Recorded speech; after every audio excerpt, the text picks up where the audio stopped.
gbogbo ọmọ mùtúmùwà nílé lóko lẹ́yìn òde akínyìn àkó aráfẹ́rakù ẹni re ni wa tó lọ aláàjì Muideen Ajani Bello ti jáde láyé ògbóǹtarìgì oníwàásí ni tí fi ọ̀rọ̀ Ọlọ́run bọ́ gbogbo mùsùlùmí àti mùsùlùmá. Ikú dóró ikú ṣèkà ikú ti mẹ́ni rere lọ. Òní gangan ni Muideen Ajani Bello ìyẹn ló jáde láyé ló dẹni Ọlọ́run pè tó a ní firú eléyìí san fúnra wa à ń parọ́ ni lẹ́yìn kí ọlọ́jọ́ jìnnà síra wọn. Ní ẹni ọdún mẹ́rìnléní-ọgọ́rin ẹni bàbá lò lókè ìpẹ́ ká tó jáde láyé. Alhaji Sheik Muideen Ajani Bello ó ti dẹni Ọlọ́run pè lónìí tó bàbá ẹ mọ́ jẹ kàn ẹ mọ́ jẹ kòló ìtàn bá ń jẹ lálùjọ ọ̀run ni ẹ bá wọn jẹ. Díẹ̀ nínú wáàsí Muideen Bello lẹ́ ń wò yìí o. Ẹ wò ó kí bàbá tó jáde láyé àwọn ọ̀rọ̀ tí bàbá sọ fún àwọn òṣèlú nípa pé ẹ túnlù ṣe. Ajani Bello Muideen ẹ̀sùn rẹ̀ ó dìgbà. tílẹ̀ ń gbérin tí ń gbé àwọn èèyàn mi ọ̀kan kọ ọmọ tí ìṣẹ̀lẹ̀ Nàìjíríà ẹ má mà jẹ́ àpè ìbínú Ọlọ́run ẹ má jẹ́ àpè ìbínú Ọlọ́run ẹ̀yin èèyàn yìí. wà á mú àhàlákínà mínàlì kúrú ní mímbàdínà ẹ̀. Ọlọ́run mélòó ọ̀ràn tí mo ti tún parun lẹ́yìn ìgbà tí mo pa ti ìjọ ànábì nù àrùn. Allah. wakafa bi rabbika bidhunu Jalla ma la yamun. Jalla ma la yamun. basira. Òsì Ọlọ́run. wakafa bi rabbika bidhunu ibadi khabira basira. Ọlọ́run ní kí ló tóbi lọ́dọ̀ èmi Ọlọ́run ọba láti ṣe. wakafa bi rabbika. Ọlọ́run ni mo tó bẹ́ẹ̀ ni mo ṣe bẹ́ẹ̀ mo tó bẹ́ẹ̀ ni mo ṣe tinú à mo ṣe tàwọn àràn mi ẹ̀yin yìí náà ẹ kéré yìí píparun bá dé nìsín gbogbo yín lẹ́ẹ̀ pariwo èmi Ọlọ́run. wakafa bi rabbika bidhunubi ibadi khabira basira. gbogbo òrùn tẹ̀ ń kílẹ̀ fi ń ṣe yànnà gbogbo àwẹ̀ tẹ̀ ń gbà lẹ́ fi ń ṣe yànnà nígbà ọba dípò àwẹ̀ bá dé nìsín àwọn èèyàn wa ọ̀pọ̀lọpọ̀ ni ọmọ wa sọ pé ẹ gbọ́ tọ́ra àfẹ́ lọ umura o àfẹ́ lọ umura. La ilaha illallah ẹ̀yin ọmọ náà wọ̀nyí ẹ̀ ń lọ umura kílẹ̀ fẹ́ lọ ṣe ní umura kílẹ̀ fẹ́ lọ ṣe ń bẹ̀ kílẹ̀ ń wá ń bẹ̀ ẹ̀yin tọ́lọ̀ ń fi bínú sí wọ̀nyí. bidhunubi ibadi khabiran basira.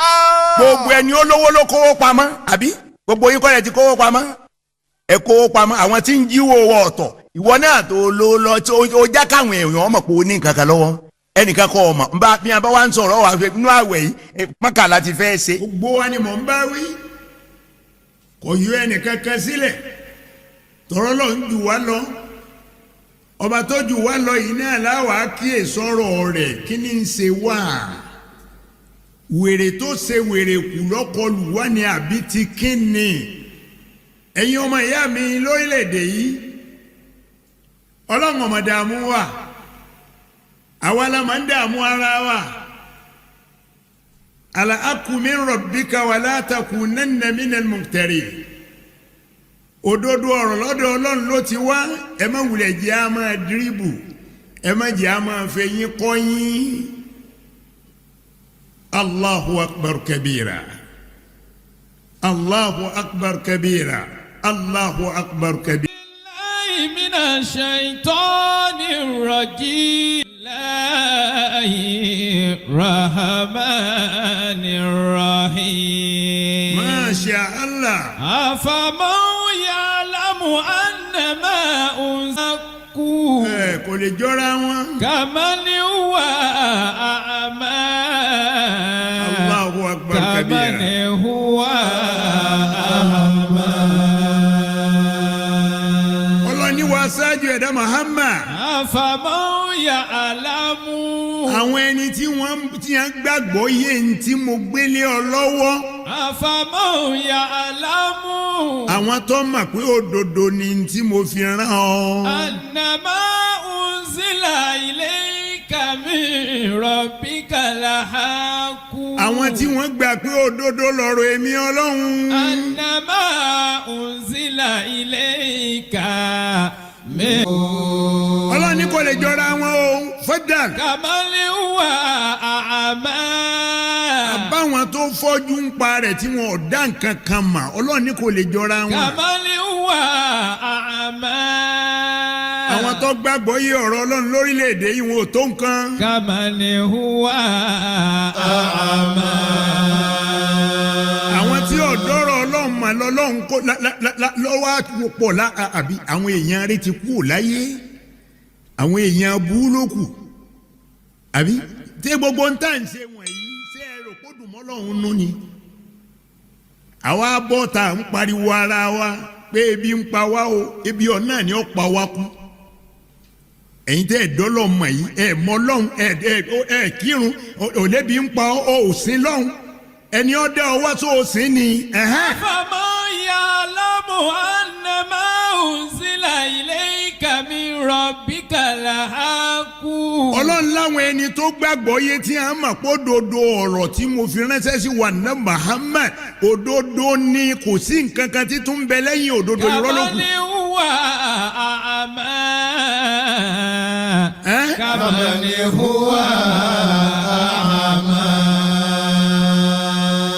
sáwa lè fi wé àwọn ẹni tí ò nímọ̀ kankan tí ò ẹ̀rí bá a ṣe ń ṣe ra wa.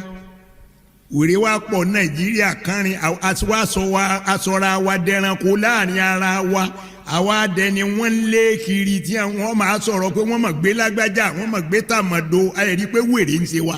أفمن يعلم أنما أنزل إليك من ربك الحق Masha Allah. كمن هو أعمى Ọlọ́run lẹ́ni ọgbàgbọ́ yé àtẹ̀ntì ọgbàgbọ́ yé. كمن هو أعمى àlè fi wọ́n wéra wọn o Masha Allah. إنما يتذكر أولو الألباب Ọlọ́run lọ́rọ̀ tí wọ́n máa bá yín sọ yìí ẹ̀yin ọmọ orílẹ̀-èdè mi ní Nàìjíríà ọ̀rọ̀ tí wọ́n máa bá yín sọ onílàákà ẹnìkan ló lè gbọ́ mi yé o. إنما يتذكر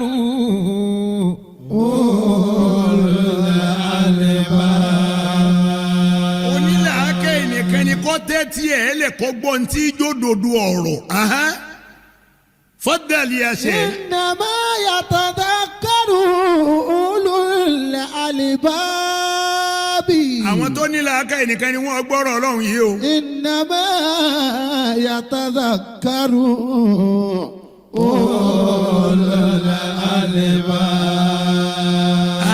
Mọ̀ ń gbọ́ o. ولا تفسدوا في الأرض بعد إصلاحها Ọlọ́run ti parí ọ̀rọ̀ rẹ̀ ẹ má dalẹ̀ rú ẹ má balẹ̀ jẹ́ Ọlọ́run ni ẹ má balẹ̀ jẹ́ o.